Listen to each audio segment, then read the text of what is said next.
Hey guys, it's Lindsay, and today's video is going to be my A Court of Mist and Fury and A Court of Wings and Ruins review by Sarah J. Maas. I did decide to do this as a combined review because the second book came out a long time ago and I just figured it'd be best to put them together. But today is going to be a little bit of a different type of video because I have not done a review in a long time. It's going to be kind of different for me. So the first book I'm going to be reviewing today is A Court of Mist and Fury by Sarah J. Maas, and this book I gave a 5-star rating on Goodreads. I did have a few problems with it, so my true rating is somewhere between a 4.25 and a 4.5, but overall the pros outweighed the cons, so I went ahead and gave it a 5-star rating.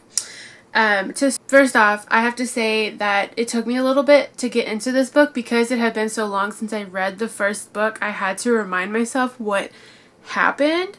So it took me a couple of chapters to figure out what exactly was going on, and then as soon as I understood what was happening, it made a lot more sense to me. I will say that at the beginning of the novel, I really did like Tamlin and Feyre and how their relationship was it was progressing, but at the same time, I didn't really like how he treated her towards the end of their I don't want to say towards the end of their relationship. The first time that Rhys comes and picks her up from her wedding, I knew straight away that Rhys was going to be the pretty much the main protagonist in this series, and that he was going to be the hero of this story and not the villain, and that we were going to see an epic love story happen, which I'm so glad it did, because I became Rhys trash in like 150 pages of the book. I could not put it down because I was so excited every time Rhys came into the picture. So after that first time she went to the night court, I knew that there was no going back from it. I love the way that Sarah wrote the bond between Rhys and Feyre. How whatever she was feeling, he was feeling, and vice versa. And whenever they needed to talk to each other, they didn't have to go find each other. They could just shoot whatever they wanted to down the bond, and that was something that was really cool. I also really enjoyed Rhys teaching Feyre how to read. I thought those scenes were very entertaining. I thought they were absolutely adorable, and banter between Feyre and Rhys, like I said earlier, is probably some of the best things I've ever read in my life. Absolutely phenomenal from the beginning of their relationship to the last book. It was just all their witty banter and all their cute flirting. It was really awesome to see all of that, and I thoroughly enjoyed it. So when we get to the second time that Feyre has to go to the night court, I knew right then that Rhys was in love with her, like, for sure. I knew, like, a little bit, not so much in the first book, but I had like an inkling that there was something going on between him and her, but it was more on his side and not her side because she really didn't like him in the first book. But the second time that he came and got her from the spring court was, I think, the pivotal moment in their relationship of she realizing that Tamlin is treating her really badly and that she needs to do something about it. Otherwise, she's going to end up being killed or, worse, kidnapped and all that other really crazy stuff. But, and the way that he looked at her when she came back that second time and she was really skinny, the way he looks at her, or the way Sarah describes Rhys looking at her, it almost broke my heart for Rhys because I knew how much he really cared about her, and it was just really heartbreaking. So after that second bargain visit or whatever, Feyre comes back to the spring court and she gets involved with a confrontation with Tamlin in his study where she protects herself from his wrath, and it's basically a very abusive relationship between him and Feyre, and I could not stand to read it anymore. I was just like, he needs to get out of this book. I can't handle him in it anymore, otherwise I'm going to scream, kind of thing. It was not anywhere appropriate on him well, I'm in love with you and blah, blah, blah. No, if you really loved her, you wouldn't be abusing her. And that was the problem that I had with that. I couldn't keep liking Tamlin when he was treating her like garbage. And when he locked her up in that tower, or in the house, I'm like, dude, you're about to lose her forever. Because she basically had a meltdown. She went insane, basically. Her powers just exploded from her because she was so pissed that Tamlin locked her up, and she just couldn't handle that. So when she escaped, or when Mor came and got her and took her to the Autumn Court so Rhys could take her to the Night Court, because, you know, there's some law if you pick up somebody at blah blah blah, whatever. But as soon as she was taken to the Night Court where she was safe, I felt that she, as a character, grew so much between Tamlin abusing her and Rhys taking care of her. And so when she was basically being set free by herself, and when she came in and got rescued by someone, and when Rhys told her that nobody owns you but yourself, that was a beautiful moment in this book. I thought that was absolutely fantastic, and that anything, you know, if you have anything going bad in your life, that it doesn't matter. You can do whatever you want if you believe in it. So that was one of my favorite moments of this, is her sticking up for herself. Once we get back to the Night Court,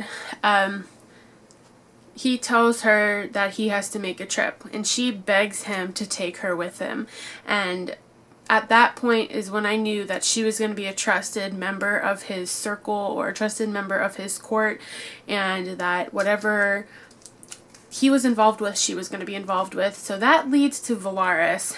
And let me just tell you, the way Sarah wrote Velaris, it makes me wish that there was like a theme park, or, you know, pictures or something to show what Velaris looks like, because it is absolutely beautiful. I can only imagine the beautiful town and the beautiful restaurants and buildings, and seeing the House of the Wind and seeing the townhouse and all of that. I really wish there was something that we could have been shown to show what Velaris looks like, and I fell in love with that city pretty much. It was absolutely beautiful.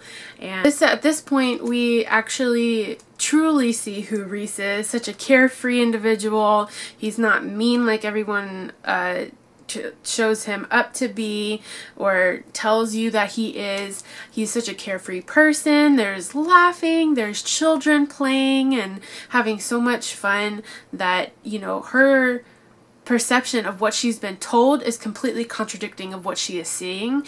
And so I think it's confusing her to trust the people of the Night Court, because she's been told and brainwashed by multiple people that the Night Court is this awful, terrible place that you never want to be in. Rhys is a horrible human being, and it's just, I think it confuses her a lot. And at this point we get introductions to different characters: Cassian, Azriel, Amren, Mor. Those people, his inner circle, Rhys's inner circle, are amazing. They are, I think they're some of the greatest characters I've read by Sarah. Only because of the way that she describes them. Cassian and Azriel are probably a couple of my favorite side characters in this book. Even though I classify them as main characters, they're still kind of side characters. So Azriel and Cassian are Illyrian warriors, and they are soldiers. They have wings on their back, and they train Feyre to kick ass, which I think is awesome, because Feyre needs to learn how to protect herself. And the fact that Rhys told her, nobody is in control of you except for you, and you can decide whatever you want to do with yourself. If you want to train, you can go train. It is absolutely imperative that Feyre learns how to take care of herself and how to be in control of herself. She doesn't need a man to tell her any of that.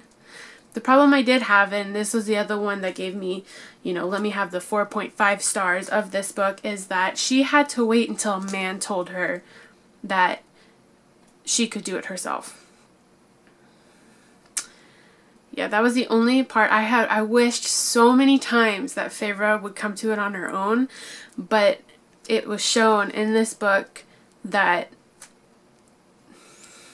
she had to wait until a man told her that it was okay, which is fine. If that's how Sarah wants to write it, then let her write it that way. But it just shows that the way that she had the character develop, how Feyre develop, just shows that she more relies on men than she does on herself. And so that is probably one of the things that really upset me about it, and that's why I only gave it a 4.5 stars. But other than that, that is the only thing that I didn't like about this book, was that Feyre didn't come to it on her own, which she should have, because she's a strong woman, and we needed a strong woman in this, which we did, because Feyre in the first book was love is in the air, princess, bleh, kind of character I did not like. So with her in this book, her character development has become so much stronger, and she just is a kick-ass person now. So when she gets to Valaris is probably what is her saving grace, because she is taking care of her own self and learning to be her own person. So I really liked that part of this book. Her training and her powers are pretty awesome. I love the fact that Cassian is going to train her to be a kick-ass warrior, and Azriel is training her to fly, and Rhys is helping her with her powers and developing her powers, and I think, like, with the help of all three of them, they're going to create one badass lady. And that's what I absolutely loved about it. Let's get to Mor and Amren. Mor and Amren are badasses, let me tell you. They are probably some of the strongest female characters that I've read about. Mor, or Morrigan is her name, or she is the Morrigan, is this petite woman who is incredibly powerful and resilient, who overcomes so many things to become the person she is today, and I absolutely loved that. She has gone through so much hardship when she was the princess of the Court of Nightmares, and coming into her own and being her own person, and Rhys saving her from her terrible life that she had in the Court of Nightmares, that she's truly become a very strong character, and I absolutely loved that. Amren, on the other hand, she's entirely different, because obviously she's not from Prythian, she's from somewhere else, and that we kind of see from the very beginning of this book. When we meet Amren, we know for a fact that she's not from Prythian, she's from somewhere else in a different realm. And I just loved the fact that Feyre finally has some female friends in this book. I mean, I don't include her sisters, because I mean, her sisters are her sisters. But yeah. So talk about the mating bond, okay? Those chapters, I think it's chapter 55, if I am correct, hold on. Okay, so actually it's chapter 54. Chapter 54 and chapter 55. Oh my god. Let's just say that right off the bat. I have never read something that vulnerable in my life.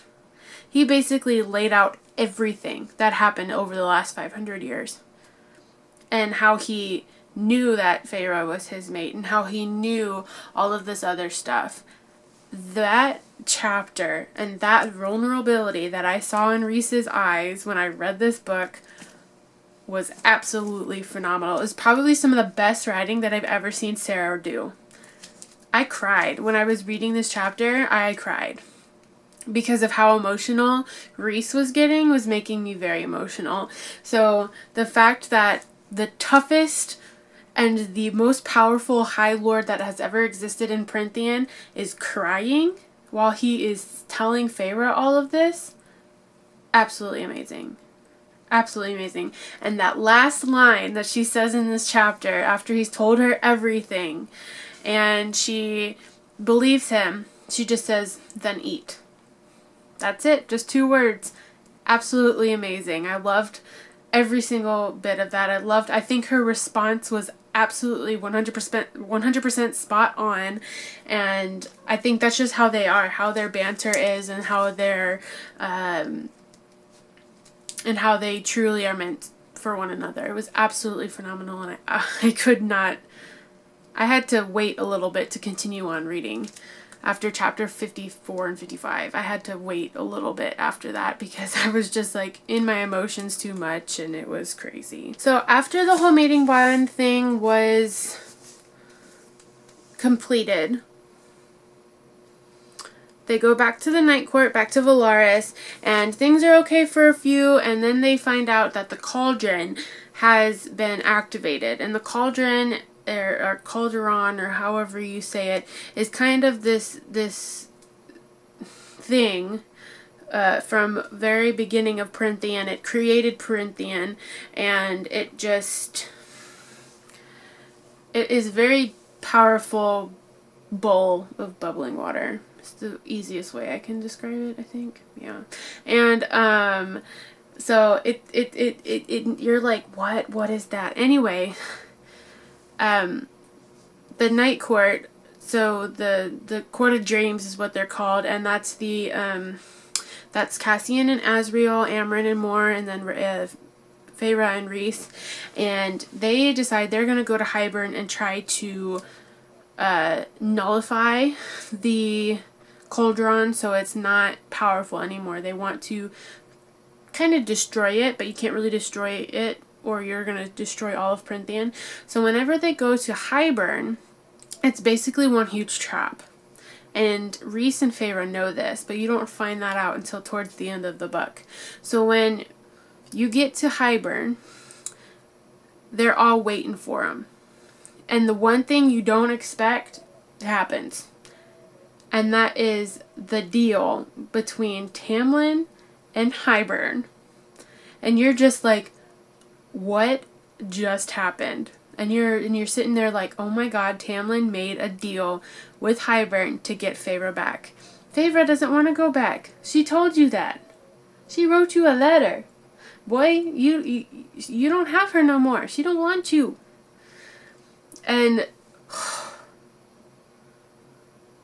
I like freaked out when that happened. And then Hybern brings in Feyre's sisters, Nesta and Elaine, and you're just like, what just happened? Like, something is going on. Like, this should not be happening right now. What happened? So I guess, or what I can remember is that Ianthe? I don't know, that high priestess over in the Spring Court, she sells out Feyre's sisters. So she goes and she takes Feyre's sisters, brings them back to Hybern, and Hybern turns them into High Fae. Right in front of Feyre. And it's one of the most depressing scenes I think I've ever read in my life. And you're just sitting there and you're like, this can't get any worse. And then Lucien comes out of nowhere and says, Elaine is my mate. You can't let her take him, or you can't let him take her. And you're just like, what? Wait, when did that happen? Like, these last few chapters are just like mind blowing. You're just like, what? No. So, anyway, Feyre comes up with this little, like magic show, sort of, and she makes herself this beautiful light where she, quote unquote, breaks the spell that Rhys has on her, and that essentially shows Tamlin that she was under a spell where Rhys kept her, and she wants to go back to the Spring Court. Well, you're just like, well, that doesn't make any sense until you read the next chapter where Feyre is taken back to the Spring Court, and the next chapter is in Rhys's point of view, and you're just like, oh my god, Rhys is in this book. Like, we get to see part of his view, like what he's thinking and what what's going on in his head. And what happens is that freaking Feyre becomes High Lady of the Night Court, and Rhysand and Feyre don't tell the Court of Dreams. So the High Lady of the Night Court is in the Spring Court right now. And you're just like, what? Like,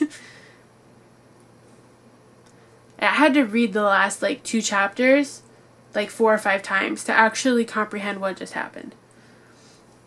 But anyway, this book was absolutely fantastic.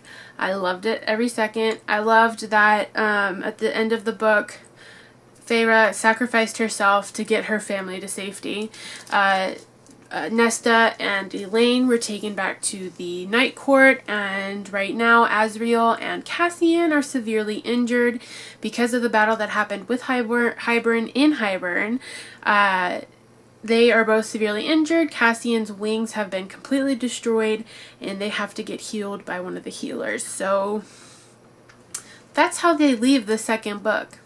Everything is in disarray, and you're just like, no, this can't happen. Alright, so let's talk about A Court of Wings and Ruin. This book, we take place back in the Spring Court. So in the first couple of chapters, Feyre is back in the Spring Court in her painting room, pretending to be all happy and like Feyre again and just so in love with Tamlin and blah, blah, blah, blah, blah. That makes you want to be like sick. It's disgusting. And then what happens when Feyre's in the Spring Court is absolutely fantastic. Like, this girl, she freaking turns the Spring Court against Tamlin, and it is beautiful. I could not be any more proud of Feyre. Like, she just straight up turns everybody against Tamlin, and it's so good. So good. And I thought we were going to be in the Spring Court for a lot longer than we actually were. We only were there for about 150 pages. And so what happened was that there was 2 commanders from Hybern that came to the Spring Court because the Spring Court allied with Hybern. And these 2 commanders were coming to see where they could destroy the wall between the Mortal Lands and Prynthian. And, yeah, so we get to those 2 characters. They are on an exhibition through the Spring Court towards the wall to see where the weakest part of the wall is so they can destroy it. And that is when Feyre decides that she's going to leave. Well, however, we come to find out that those 2 commanders of Hybern have been poisoning everybody with Faebane. And Faebane is a like an antidote to magic. Or it's a poison to magic. So you can't use magic if you have Faebane in your system. Well, Feyre doesn't let that stop her. She kills the twins, the 2 commanders of Hybern, and she escapes. However, Lucien wants to go with her. So this is when we're like, oh my gosh, what is happening right now? So,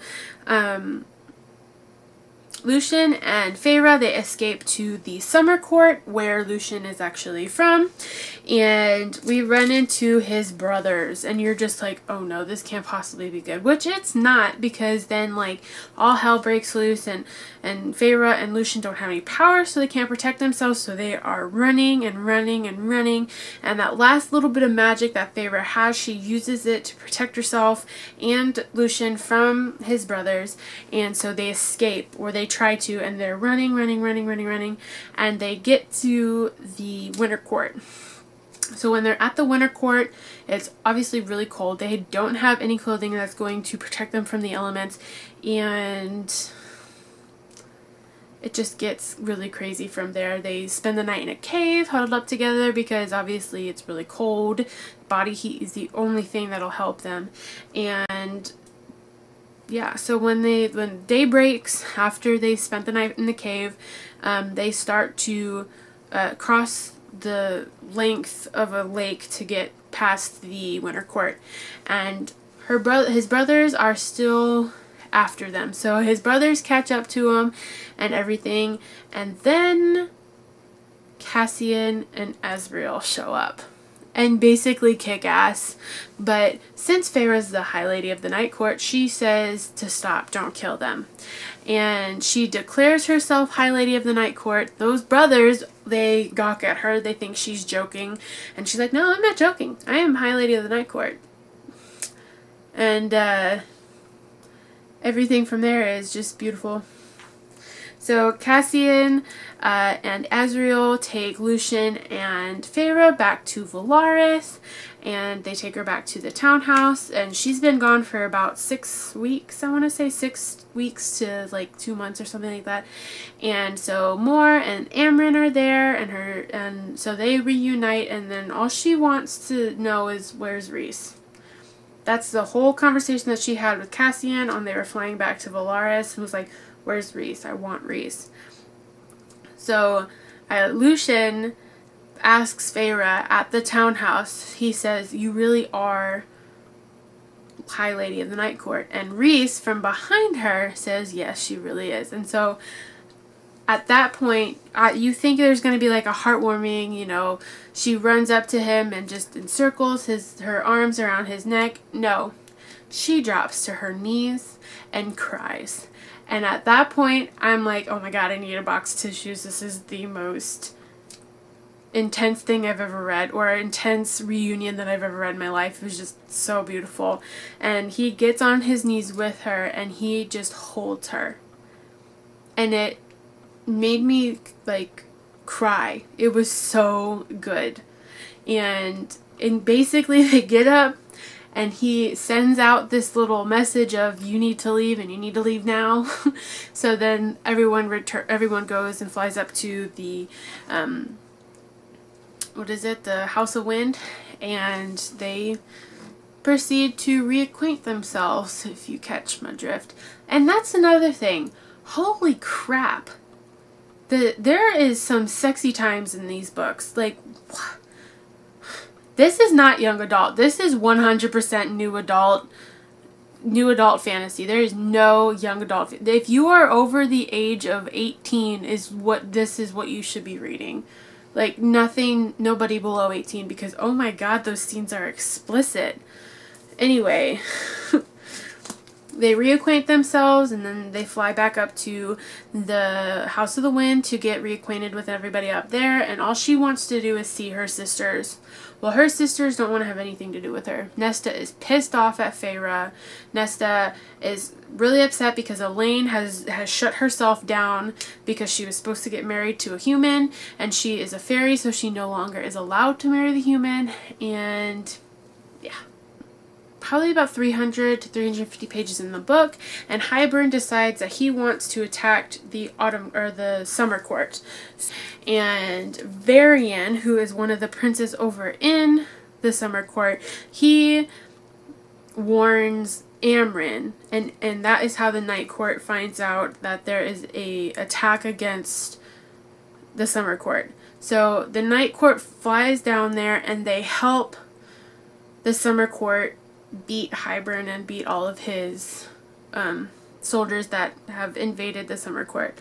So at this point is where there is a power shift.